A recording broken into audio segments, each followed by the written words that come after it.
Nigeria, the UK, and New York City. Your city could be next. Islam is growing at a rapid rate. It's taking over politics. It's killing Christians en masse. And it's finding a way to somehow do it with every single liberal on its side. It is so wild, man, when you think about it. And It's just insane. And everybody's under a delusion about it. Yeah.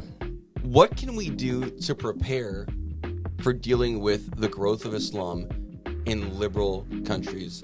And what do we do when liberal countries don't care about the death of Christians at the hand of Muslims? Great, man, great. You just did. That was the best hook we've ever had. Yes, man. That was sir. incredible, man. I think you hooked them all in. But yeah, this is David Suarez is back with us here today, friends. So, sir. Yes, David, sir. thanks for being here, man. Christian apologist To Islam. To Islam. Yeah, Islamic expert. He is the Christian that is Muslims most fear. As if, imagine, little. Doesn't he look terrifying? Yeah. That's what I get all the time. He's hiding in the shadows. Yeah, I'm always a little Jabril. I'm always a Jabril back in the shade. I'm gonna start going Maybe up that's to who's in my studio right now. Ooh, you see, this is a Halloween episode. Imagine me just like strangling the audience. Oh man, Just like the Jabril did to Muhammad in the cave. why on earth would Muhammad think that it's a demon? I mean, it's like Yeah, that's a great question. if it wasn't a demon. I mean, like when in the Bible did you see anybody think it was a demon? They were just Well, if it walks like a duck and talks like a duck, well, I think that actually is pretty. it's probably a demon. I think that's pretty key to our conversation here. Islam, from its beginning, was violent. Yeah, Like from the very beginning of it, right? Muhammad gets strangled by a dark beast in a cave who commands him to do something he cannot do, read, right? It gives him a ridiculous command. It strangles him nearly to death. And when he leaves from it, he wants to kill himself because he thinks he's possessed by a demon. I was just going to say, I wonder if he enjoyed that, but No, you know, he was if he wanted to kill terrified. himself, apparently. Yeah, no, his wife Khadijah had to talk him out of it. So that's Islam. At its beginning, throughout its history, it's a religion of compulsion. The demon compelled Muhammad. It was under compulsion. He was strangling him. It was violence, and it left him worse off than he was before. Yeah, that's a demon, man. That's not. There's nothing. Yeah, of In all course. seriousness, like if you're Islamic, like that's a sign of the demonic right there. Yes. You know. And yet, here's the thing. That's what Islam does in every single nation. Yeah.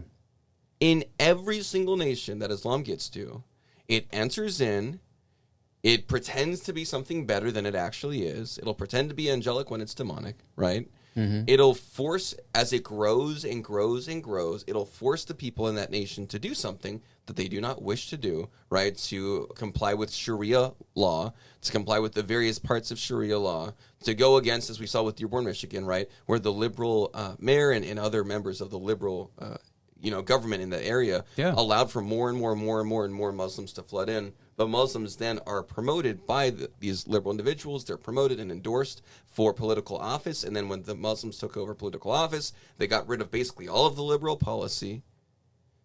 And then now they command everybody to avoid all this liberal policy.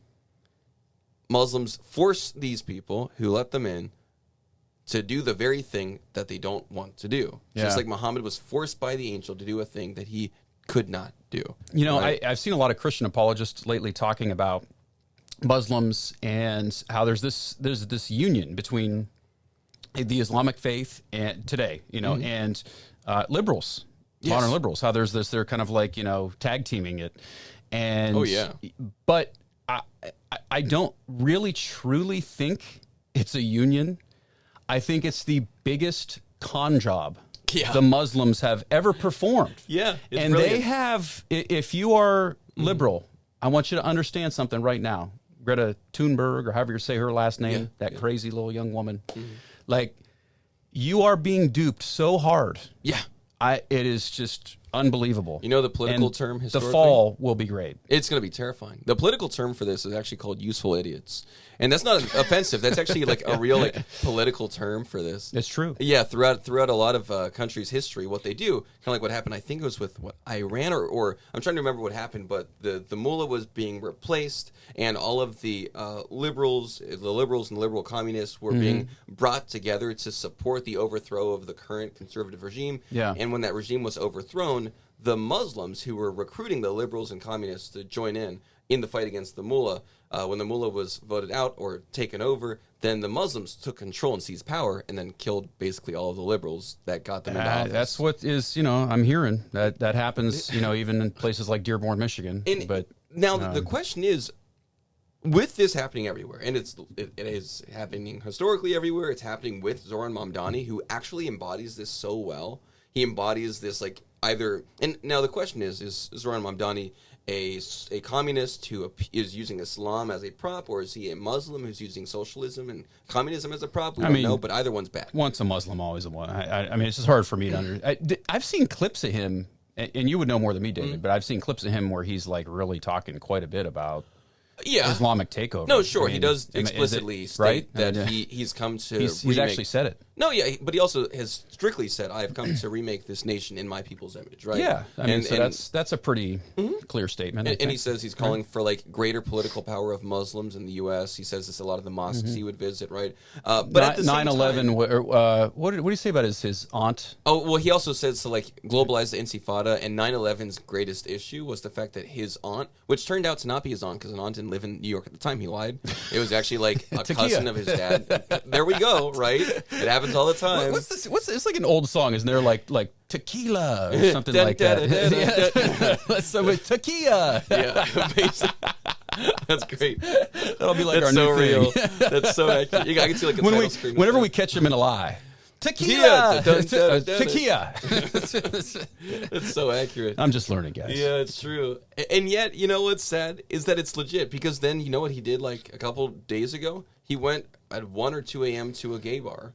Whoa! And he told everybody at the gay you're following in Muhammad's footsteps, yeah, you buddy. see that, right? Just like the Men of All Suit. It happens every time. And he went there to say, everybody, get out and vote. We got 2 days, and then the voting polls open and close, so get out to vote. He went to a gay bar. Whoa. So here's, now, again. Is he married? Actually, I don't know. That's a good question. I'm not sure. But what I do know is that he knows how to play. I mean, Muslims can have fun on the side, can't they? If it's Muhammad, yes. If it's other Muslims, you have to be a Muslim with sufficient political power. So, for instance, the Hamas, a lot of the leaders in Hamas were able to hire the young boys. I can't remember the name of the little boys that they hire to work for them, and then they rape them. Oh. So that happens a lot throughout Islamic history. The political powers, it still happens today. Religion of peace. Yeah, I know, right? Yeah. And yet again, liberals are supporting this despite the fact that this is a well-known practice that's happened and allowed and permitted in the upper echelon of politics. Liberals, y'all, you hate Christians and conservative values so much. You don't realize what you're doing. Mm-hmm. You do not understand the bedfellow that you have right now. I mean, it's a strange bedfellow. It is a very strange bed, and but it just shows the hatred that y'all have for us. Yeah, for Jesus, for anything wholesome. That's true. Traditional Western culture. I've actually said this for a long time. I think it obviously must be something spiritual or going on, because at the very least, you would have at least expected someone's desire, selfishness, to overrule, right? Yeah. So for a large number of secular liberals, you would at least expect their desire for self-preservation to be greater than their hatred for political opposition, right? But no. You would usually say, oh, well, I obviously want to live in a place where at least I'm allowed to disagree with the people that I'm going against politically. Even if I don't like conservative values, and perhaps I'm not fond of conservatives, I would at least like to live in a nation where that is my, challenger that I have to go against, instead of inviting large numbers of people and trying to allow them to grow to large numbers so that they can just straight up kill me, right? Yeah, I mean, which I think is kind of another sign that you're talking to a demon. Yeah, it's someone that's that's demonic. I mean, it's not normal to hate yourself. Of course, yeah, it's not normal to hate somebody else so much that you would die. But isn't this sort of indicative of culture, of Western culture today, especially the liberal wing of it? It's I remember being a youth pastor for a number of years when I started off in ministry. I was 22 when I started off in ministry. Mm-hmm. I was a youth pastor for almost 10 years, and I remember back in the day. Today, people go to the doctor to have the doctor literally cut their appendages off and so on, mutilate their bodies. Sure. Back then, people would self-harm. Yes. It was cutting. There was a thing that the kids did back then. Yeah. Yeah. And so I don't think that is I think that idea is indicative of what the left, the mindset of the modern left, and why they're turning to Islam. I think they literally hate themselves. They hate our culture.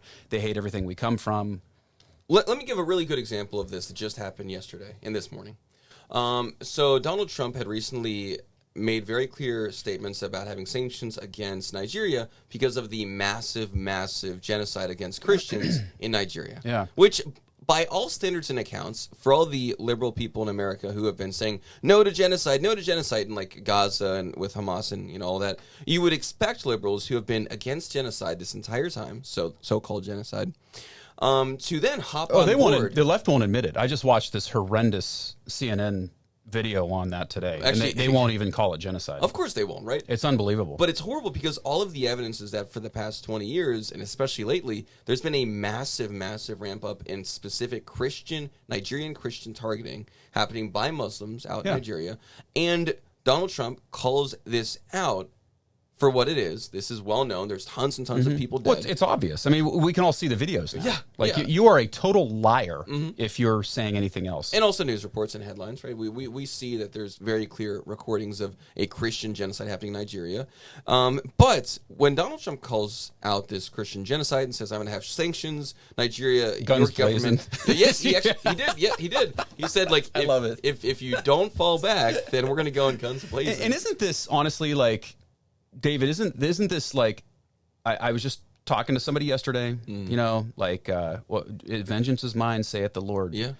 We're not asking for vengeance. No. We're asking for protection for our brothers and sisters in Christ. Yes. For our family members around the world. Yeah. That's what we're asking for. Justice. These are good things. And there is a thing called just war theory. Of course there is. In Christian history. Yeah. So it's not like we're being immoral or asking for revenge. We're not. It's not. This isn't revenge. It's just protection. And honestly, I think as Christians we have an obligation. Yes, a moral obligation. Of course we do. To do what Donald Trump is like. It's so shocking to you. It's like it's a moral obligation we have. But here's the thing, right? Because the left again spent the last couple of years talking about genocide is evil. Genocide is evil. So it's happening in Nigeria, and then after Donald Trump makes his claims, this is really strange. Nicki Minaj. Oh, I saw this. Nicki Minaj, of all people, this is incredible. This is actually shocking to me. Nicki Minaj went on her Twitter, right, her X page, and talked about how happy she was that Donald Trump was going about trying to prevent the murder of Nigerians.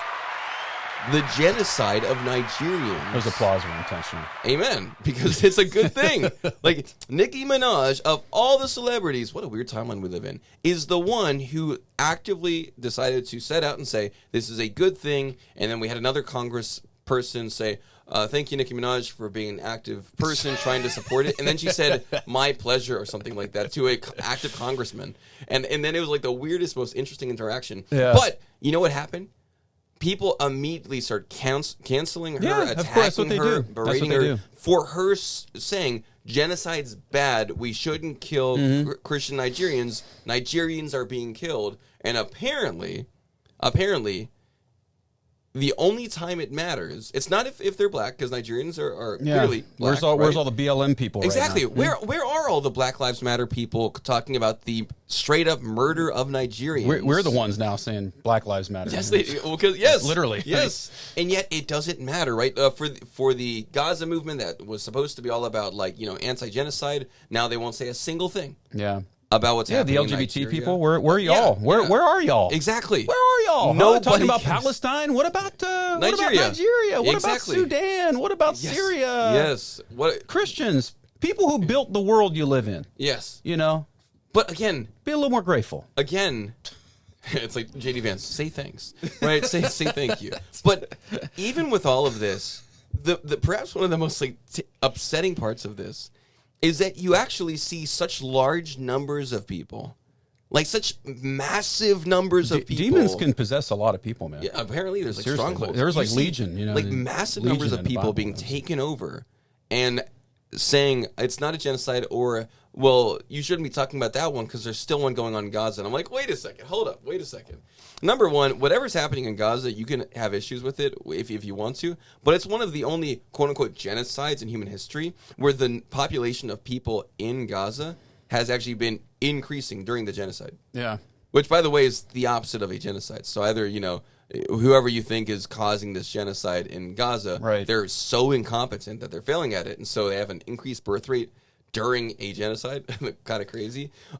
So ignoring that, if we know there is a genocide happening in Nigeria, or even if we think, because again, there's not such clear evidence in Gaza that there is a literal word-for-word genocide, a murdering of a specific group of people for the sake of wiping that specific group of people out, as is the definition of a genocide.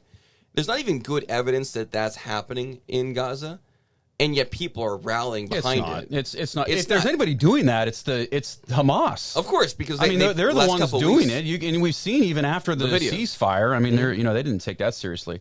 You know what they're saying though. You know what they're saying that that this Nigerian thing, at least in the little CNN piece I saw. It was really clickbait because it was all about Trump and the Nigerian Christians and genocide, whatever. They're saying that the Nigeria thing is a bunch of radicals who are killing both Christians and Muslims. Okay. That's what they're saying. And Trump is bad. Orange man bad. That was really that was the point of the whole video. It wasn't anything to do with that. But they had to at the end of it, just for intellectual integrity, they had to which sucked at that because they're so disingenuous and slime. But at the end of it, they have to explain what they mean by genocide. But that was their definition of what's happening in Nigeria. They cannot have a paradigm, a news story in which a Muslim intentionally persecutes or kills a Christian, like we've seen by the thousands in Nigeria. And not just in Nigeria. Tens of thousands? Actually, it is over tens of thousands. Yeah, it is over tens of thousands. I've heard differing statistics, but I know it's at least in the tens of thousands, at least. This isn't just there. And it's like 10,000, I think, just this year, isn't it? Yeah, it's like a huge amount this year. But also in Sudan, and also in the UK, as we mentioned at the beginning, in our hook at the beginning here. In the UK, Christians, their churches are being, not at all funded or underfunded by the government, but the UK government just pledged to financially assist and fund all of the mosques throughout the UK. Wow. While Christian churches that built the UK, that built England, that built its culture, are getting basically nothing. The churches are falling apart. They're being emptied out. I think they're being burned down by the Muslims. In a couple cases, yeah, that actually has been reported as happening in a couple cases. But think of this. There's also different parts of the UK where they're now trying to establish Sharia compliance permissibility laws, right? Where it's all right, you can't speak negatively about a Muslim in any meaningful sense at all because it's considered racist, xenophobic, whatever, right? Islamophobic. And yet you can speak about Christians negatively all you want. You can speak about the Christian tradition in a negative way all you want. You can speak about all the issues with conservatism all you want. But if you speak negatively about even Islam, or if you retweet a meme that makes fun of Islam, you could be arrested in England. Dude, that's insane. And large numbers of people have been arrested for retweeting a meme that says something true about Islam. Arrested? Arrested. Literally. They actually have to either pay a fine or stay in the jail, right? I did actually see a thing, somebody was in jail for, at least it was a year. Oh, actually, that might have been Tommy Robinson or something. I can't remember. But some of those people, exactly. But just stop and think about that for a minute. Tweet for a Facebook post. Mm-hmm. Jail. Yeah. This is nuts. It's nuts. But this is the reality. It's the Islamatization. That's pretty good. What's the word there that I'm looking for? Islamization, I'm guessing. I'm not Islamization exactly sure. Maybe. But this is what happens. Of the West. When you choose to not take Islam seriously, you refuse, as a culture, as a nation, you refuse to look at what Islam teaches because you refuse to change your paradigm about the real possibility that your framework about the nature of reality and worldviews is wrong. You refuse to admit the possibility that in a liberal, secular, post-Christian society, you could have a wrong view of reality. Your view of reality, which says that all religions are equally valuable and diversity is strength instead of merit being strength. Diversity is strength in an intellectual kind of sense or religious kind of sense, just having more diversity. Humans are just products to be consumed and added, and diversity is a product. It's like Funko Pops. Well, with cultures, with human beings. The whole secularist liberal mindset is really consumerist. It's consumerist. It's the ultimate outflow of secularism, of evolution. Yes. You know, that we've just come from animals, that we are animals, that we have no moral. There is no true morality other than what you want to make. Other than we're supposed to be allowed to do whatever we want. You know, that's kind of the natural end result of all of that. And yet, when they see how destructive it is, they're not even allowed to question it. They're not even allowed to voice if there's a question, right? They're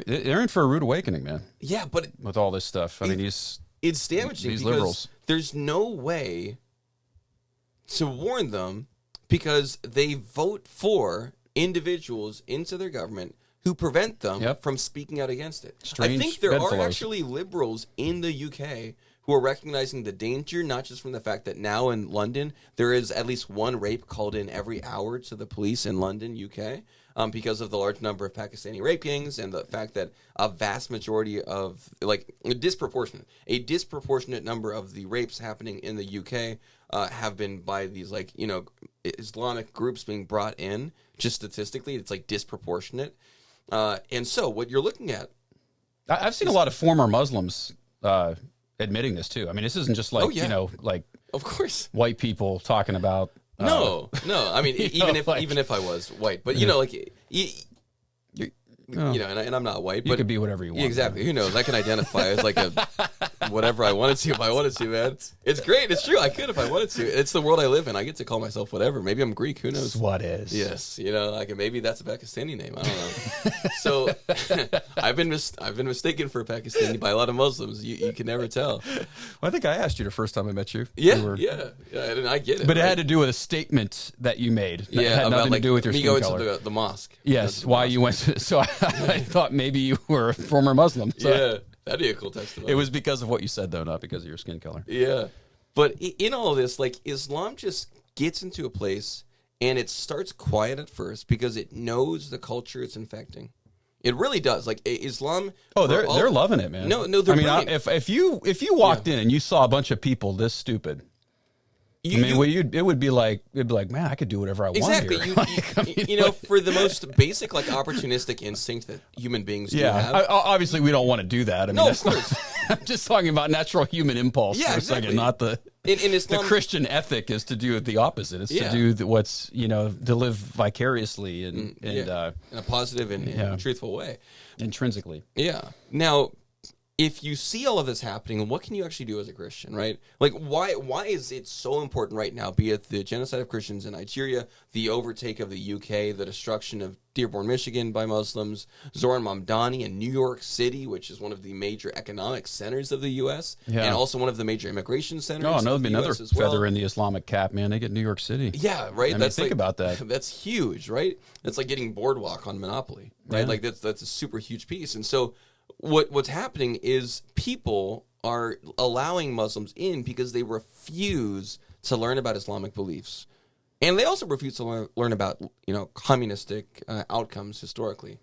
So Christians have the perfect chance to actually stand up against Islam. Because despite the slow overtake of Islam in places like the UK and Dearborn, Michigan, and also, eventually, because of immigration rates, probably in New York City eventually, it's a perfect time for Christians to start standing up and learning how to go against Islam. But also we have an opportunity because the last year and a half to 2 years have been so bad for Islam when it comes to apologetics, evangelism, and theology. Islam has faced the destruction of their the Quran has scientific miracles in it claim. That one has been debunked, and it's even been called debunked by the top apologists in the world, Ali Dawah and even Muhammad Ajab. Ali Dawah. Right, really well known. He's like the highest by subscriber count. He admits that one's been debunked. The claim that the Quran has been perfectly preserved right down to the dots of the letter from the time of Muhammad all to now. 32 versions of it. Yeah, all 32 versions are really just the one version, right? Somehow, and even though they have different these aren't versions, by the way, just they actually have different words. They have different, and they're not like different meanings. It's not different versions. Like we have different English, English Standard Version. Like these are different. Clearly different, manuscript origins. Yes, these. Some say us, the other one will say you. So then you're like, all right, is it Allah saying that he was surprised, or is it Allah saying that you, Muhammad, You were surprised, right? Yeah. So like those differences are actually huge. And it caused a problem in Islamic history, at least a couple also points, Islamic, right? And it's also Islamic theology. Yeah, they had to burn them, the Tons. bad ones, and then they just 100 years ago they threw a bunch in the Nile River. Yeah, and they just keep on adding more and more variations as the years go on. Like, what Islam is losing most of its major claims and arguments. The current argument made by Christians is the Islamic dilemma. It's been crushing Muslims in debates online. Thank God for the internet. Islam is being shown as a disgraceful religion, a false religion. The debates from Inspiring Philosophy against Daniel Hakikachu. Daniel Hakikachu was arguing for child marriage, and Inspiring Philosophy is a Christian who was arguing that child marriage is actually bad. He was arguing for child marriage. Daniel Hakikachu he's a real Muslim. Daniel Hakikachu is a real Muslim. He argues you want to be a real Muslim. Yeah, argue for child marriage. That's how you do it. And slavery. He actually has articles online that you can read for free online where he talks about why we have to bring back slavery and all child these marriage. Peaceful Muslims. Yeah, pathetic. Yeah, be like Daniel Hakikachu. Learn Islamic history. Be a real Muslim. And yet, you know what? I could never respect him, but I appreciate what Daniel Hakikachu is for the sake of Christian evangelism, because he is an honest Muslim who actually has read the sources and just accepts it, no matter how horrible it is. Pikachu? No, Hakikachu. Oh, Hakikachu. Everybody calls him Pikachu. It's Hakikachu, and he again is just an honest Muslim. He does sound like Gesundheit. Yeah, this guy, and it's horrible. Like, he's even said up until like 11 months, it would be permitted to marry a young girl off if the parents said yes. 11 months. That's disgusting. 11 months. If the parents said yes, it would be permissible. That is an evil religion. Yeah. Right? And Evil. it gets like worse, right? So now that all of this is being exposed online, and Christians have had a really good year when it comes to Islamic apologetics, doing apologetics to Islam, Muslims are losing all of their arguments. Yeah. How does the leftist brain stand up for this? Well, they don't. They choose not to see it. I actually saw a psychologist talking about this very thing, and basically what they were talking about is like the inability to actually say that you're wrong. Oh yeah, and so I will go so far. Yeah, like literally, I will go so far. And this is what you see with this. I mean, it's legit just pride. It's actually pride, right? It's just total destruction. It's just I'm going to destroy everything. As long as I don't have to say my bad. Yeah.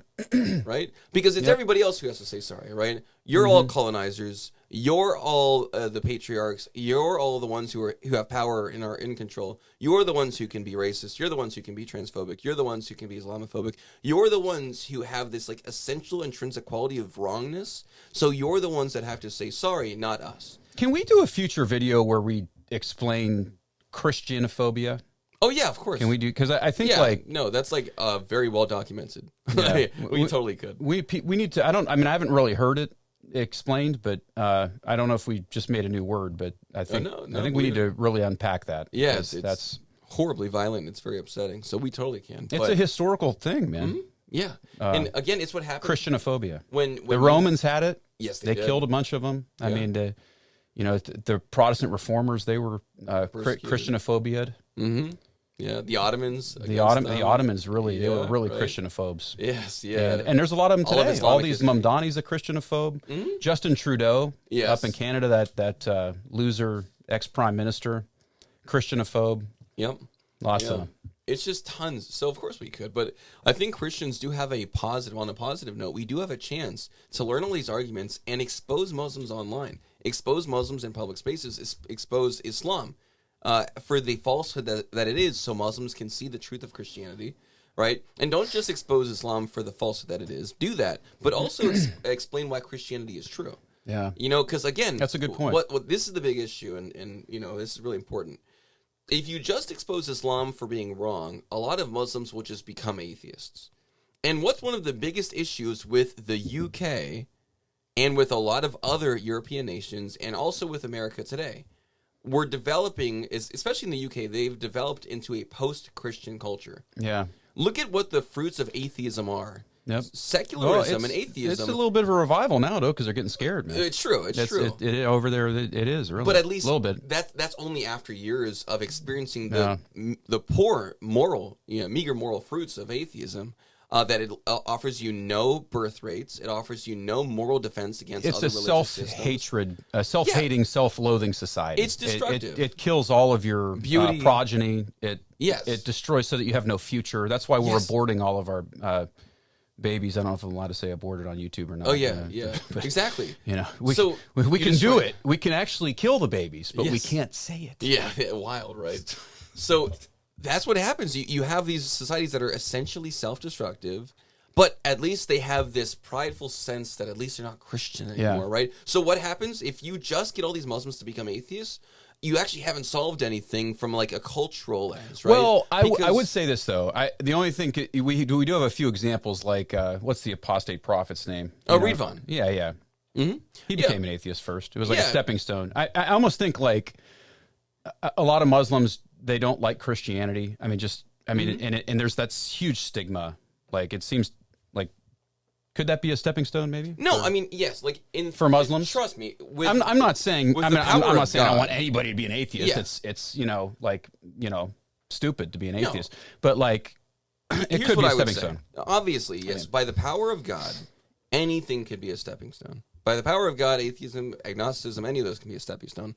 But for the Christian, it is most wise to not only in the moment of evangelism, when you have the opportunity to evangelize to the Muslim, to do online or in-person apologetics and evangelism, don't just rip down Islam, but then in these conversations, build up Muslims, Jesus. Really, show Jesus to be king, show him to be true, and this allows them to realize I'm not just left with this void, and then I'm going to identify with my void, which is what atheism is. It's identifying with the void. Instead, I'm going to see that there's only one who can fulfill that void, and that's Christ, who is the one that for whom and through whom all things are made, and we are made for him. So obviously, we are called to show people Christ as the one who fulfills their deepest longings. So don't just show Islam to be the false, demonic, and deceptive trash that it is, but also show Christ to be the one true King of Kings and Lord of Lords, and the Christian faith to be the one that is true and living and active and able to not just save your soul, but save the world. Yeah. It actually makes societies that are good. It makes families that are strong.